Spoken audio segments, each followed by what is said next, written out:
చెప్పు మాట చెవి గలవాడు వినును గాక. మీరు ఆత్మ మాట వినాలా. కళ్ళు మూసుకోండి. ముగింపు ప్రార్థనలు వెళ్ళిపోదాం. ముగింపు ప్రార్థన చేసుకుందాం. పుష్పలతమ్మ గారు ప్రార్థిస్తారు.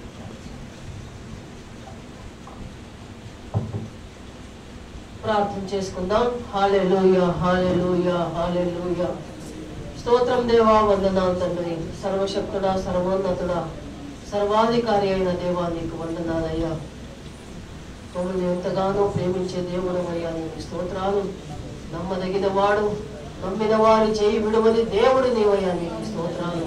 అద్భుత స్వరూపుడము, ఆశ్చర్యకరుడవయ్యా, నీకు వందనాలు తండ్రి. అయ్యా, ఇక్కడ చేరి వచ్చిన మా అందరి జీవితాలలో మరొక నూతన రోజునిచ్చారు. మమ్మల్ని అందరినీ సజీవుల లెక్కలో ఉంచారయ్యా, మీకు స్తోత్రాలు.